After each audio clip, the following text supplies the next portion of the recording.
So last episode যেখানে শেষ হয়েছিল এপিসোডের শুরু সেইখান থেকেই হয়। লেফট আর ইভানের মধ্যে ফাইট শুরু হয়ে যায়, যেখানে লেফট ইভানের একটা তলোয়ার ভেঙে দেয়। তবে আমরা দেখতে পারি সেটা সাথে সাথে রিজেনারেট করে, যেটা দেখে তো লেফটও অবাক হয়ে যায়। এরপরে লেফট আবারও ইভানের উপরে অ্যাটাক করে দেয়, তবে ইভান সেটা ডস করে লেফটের একটা হাত কেটে দেয়, যেটা দেখে ডেরা চিন্তায় পড়ে যায় যে এখন কি হবে, লেফটের হাত কেটে গেছে। কিন্তু লেফট ওরা শান্ত করে বলে যে ভাই চিন্তা করিস না, আমরা পাথরের তৈরি, সো যেইগুলো দিয়ে পাথর লাগানো যায় সেটা দিয়ে আমরা এটা ফিক্স করে নিতে পারবো বাসায় গিয়ে। যদিও আর্মটা ফিক্স হইতে একটু টাইম লাগবে, বাট আর্ম কাটাতেও মারা যাবে না। ইভান বলে যে কি পেইন ভাই, তোমাদের মারতে হইলে আমার কি করা লাগবে? রাইট বলে যে আসল পেইন তো তুই। এর মধ্যেই ও ইভানের তলোয়ার থেকে রক্তের ঘ্রাণ পায়, যেটাও লেফট কেও বলে। লেফট তো বলে যে অবশ্যই ভাই রক্তের ঘ্রাণই আসবে, কিন্তু এর মধ্যেই লেফট কিছু একটা ফিল করে অনেক রাগ হয়ে যায়। রাইট বলে যে তুমি অনেক মানুষকে হত্যা করছো। ইভান বলে যে ভাই এইটা আমার জব, টাকা পাইলে আমি মানুষ ডিমন যে কোনো কিছু কাটতে পারি। রাইট বলে যে আমি তোমার শর্ট থেকে ফ্রেশ রক্তের ঘ্রাণ পাইতেছি, এটা অবভিয়াসলি তোমার পিছনে যে ব্যান্ডেজরা পরে আছে এদের, আর এছাড়াও ডিফারেন্ট কিছু আছে, আর আমরা এই ঘ্রাণ চিনি, আর এটা ইউরোর বাবা মায়ের রক্তের ঘ্রাণ। অন্যদিকে আসমা ইউরোকে বলে যে তাহলে তুমি কি মরার জন্য রেডি আছো? ইউরো জিজ্ঞাসা করে যে তুমি কি আমাকে মারতে চাও? আসমা বলে যে এটা তোমার উপরে পুরোপুরি ডিপেন্ড করে, কারণ তুমি যদি এখন সিদ্ধান্ত না নিতে পারো এটার জন্য তোমার পরে পস্তাইতে হইতে পারে।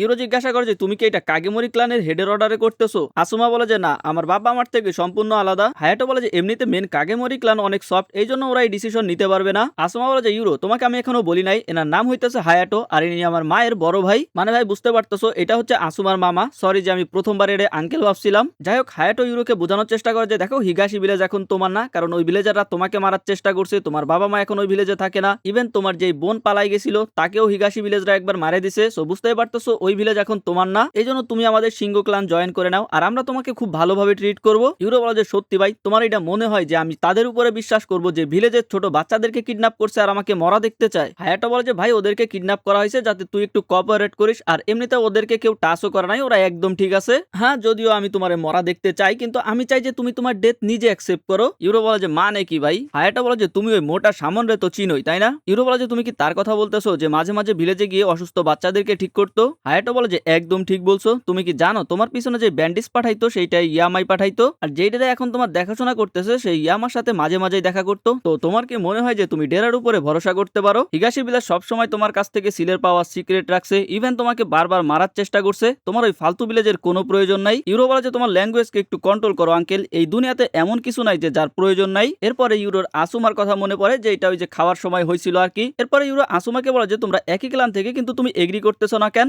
আসুমা বলে যে হিগাশি ভিলেজ বা কাগেমরি ক্লানের মতো সিংহ ক্লানেও সবার ওপিনিয়ন আলাদা, তাছাড়া ক্লানের সবাই যদি একই বিষয়ে এগ্রি করে সেটা আরো বেশি ডেঞ্জারাস। আর সিংহ ক্লান এই জন্যই বানানো হয়েছিল যাতে ওরা সেই স্পেশাল পাওয়ার ব্যবহার করতে পারে যখন সেটা দরকার আর কি। হায়াটো বলে যে ইউরো তুমি যদি আমাদের সাথে জয়েন করো তাহলে আমরা তোমাকে সব দিব, টাকা পয়সা রিসোর্সেস, মানে যা তুমি চাও আর কি। ইউরো বলে যে আমি যেমনটা কাগেমরি ম্যানশনে বলছিলাম, আমি জাস্ট একটা নর্মাল লাইফ চাই, আমি আমার বাবা মাকে খুঁজতে চাই আর একটা নর্মাল লাইফ কাটাইতে চাই যেখানে হান্টিং আর ফার্মিং হবে, আর আমি আশাকেও ওর বন্দি জীবন থেকে বের করতে চাই যাতে আমরা একসাথে একটা নর্মাল লাইফ কাটাইতে পারি। এদিকে রাইট ইভানকে জিজ্ঞাসা করে যে তুমি কি ইউরোর বাবা মাকে মারছো নাকি এই ডিমনের যে পুরান মাস্টার ছিল সেই সব কিছু করছে? এটা শুনে ইভান হাসতে শুরু করে আর বলে যে ভাই আমি এত মানুষকে কাটছি, আমার তো তাদের নামই মনে নাই। ডেরা বলে যে প্রশ্ন এড়াই যায়ও না। ইভান বলে যে যদি তোমরা সত্যি জানতে চাও তাহলে তো আমার ডিমনকেই তোমার জিজ্ঞাসা করতে হবে। তখন রাইট ডেরাকে এইখান থেকে ইউরোকে খুঁজতে চলে যাইতে বলে আর ওয়াদা করে যে ইভান আর ওর ডিমনকে ওরা জীবিত ধরবে যাতে ইউরোকে গিফট করতে পারে, যেটাতে ডেরা এগ্রি করে আর সাদের দিকে গুলি চালায়। যেটা দেখে ইভান বলে যে আরে ভাই কি করতেছিস? আসলে এটা ইভানের নজর সরানোর জন্য ছিল।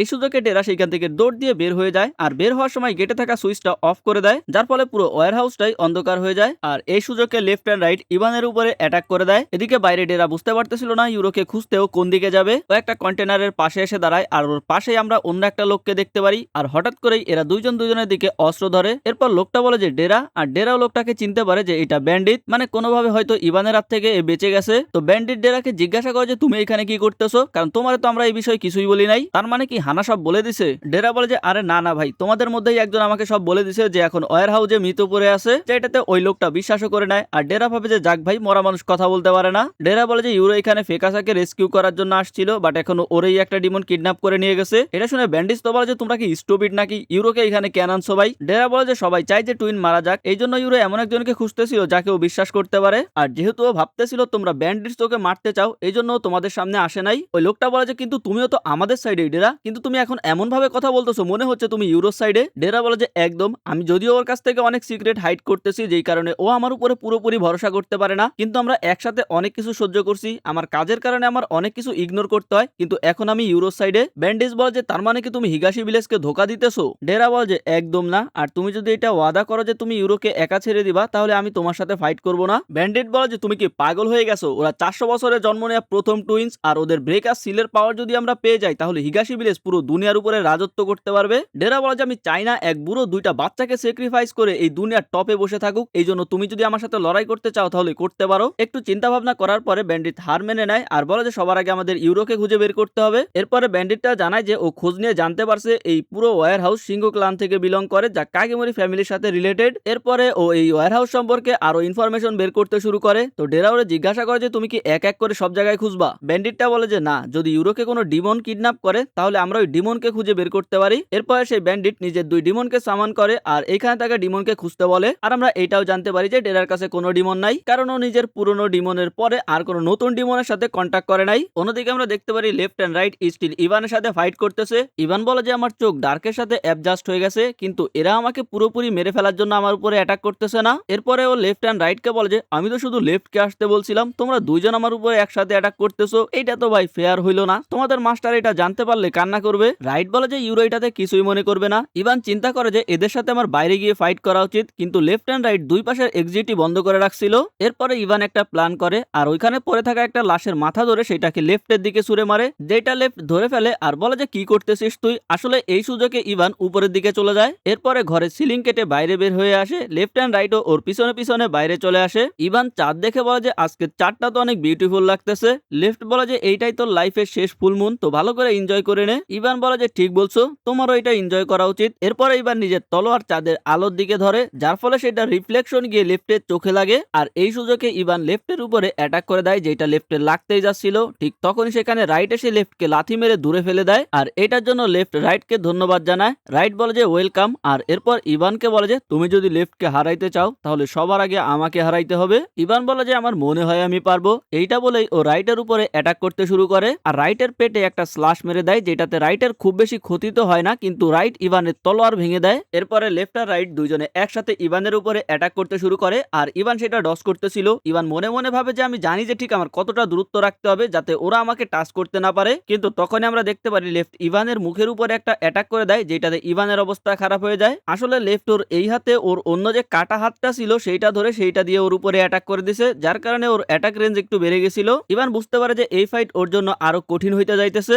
তখন ওর ডিমন সোকিও ওরে আবারও রোস্ট করতে শুরু করে। ইভান বলে যে ভাই তোর জন্যই, তুই যে আমার পায়ে ব্যথা দিছিলি সেইটা এখনো সারে নাই। তখনই ওর দ্বিতীয় ডিমনটা ওরে বলে যে এইখানে কিছু একটা আসছে, খারাপ কিছু একটা। আর আমরা ওয়্যার হাউসের বাইরে দুইটা লোককে দেখতে পারি। তখনই সেখানে গঞ্জ এসে এদেরকে জিজ্ঞাসা করে যে এইটা কি সিঙ্গর শিপিং অফিস? তখন ওই দুইটা ভাব ধরে যে আরে না, আমরা তো আসলে কিবসি ইন্ডাস্ট্রিয়াল লোক। একজন গঞ্জের সাথে কথা বলতে ওনার দিকে আগায় যায় আর বাকি একজন কল করে বলে যে এইখানে আরো লোক পাঠাও, কাগেমোরি গঞ্জ। এইটা বলার সাথে সাথেই যেইজন গঞ্জর দিকে আগায় গেছিল ও উড়ে এসে পড়ে, যেটা দেখে তো এইটার অবস্থা খারাপ হয়ে যায়। গঞ্জরে বলে যে কথা বলতে থাক। গঞ্জ নিজের ডিমন বের করে নেয় আর বলে যে তোর বন্ধুদের ডাক, সবগুলারে আমি দেখে নিব।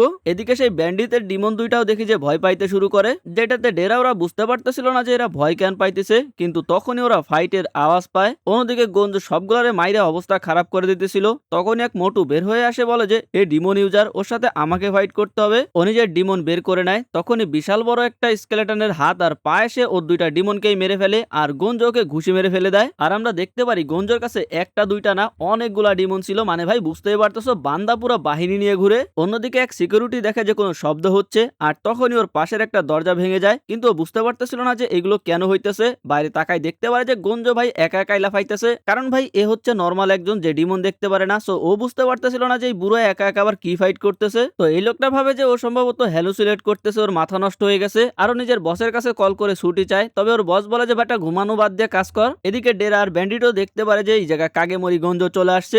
ডেরা বলে যে ভাই এইবার তো ইউরোকে খোঁজা পুরা ইম্পসিবল। এদিকে লেফট এন্ড রাইটও ফিল করতে পারে যে এইখানে অনেক ডিমন চলে আসছে আর ওরা ভাবে যে পুরো কাগেমোরি ফ্যামিলি মনে হয় চলে আসছে। অন্যদিকে আমরা দেখতে পারি মাকুটো হিকারুর মাঙ্গাটে সাহায্য করতেছিল, যার কারণে হিকারু ওকে ধন্যবাদ জানায়। আর হিকারু সেখান থেকে যাওয়ার পরে মাকুটোর তো বিশ্বাসই হচ্ছিল না যে ও একজন অ্যাসিস্ট্যান্ট হয়ে গেছে। এদিকে আসা এখনো একা একাই বলতেছিল যে আমি আমার ভাইকে দেখতে চাই। এরপর মাকুটো আসাকে জিজ্ঞাসা করে যে তুমি ফিউচারে কি করতে চাও? আসা বলে যে আমি আমার ভাইকে দেখতে চাই, যেটাতে মাকুটো বুঝতে পারে যে ভাই গেছে, নাট বল্টু পুরাই গেছে। এর মধ্যেই মাকুটোর কাছে একটা কল আসে আর মাকুটো কথা বলতে বলতে বাইরে চলে যায়। এর মধ্যে সেখানে আসার কাছে আকিও চলে আসে, কারণ আসা কখনো একা একা থাকে নাই, সবসময় ওর সাথে গ্যাবি ছিল, এই জন্য আকিওর একটু চিন্তা হচ্ছিল। তখনই আসা আকিওকে জিজ্ঞাসা করে যে যে তুমি তোমার পিছনে কি লুকাইতেছো। আর আমরা দেখতে পারি আকিও নিজের পিছনে একটা ক্রোবার লুকায় রাখছে।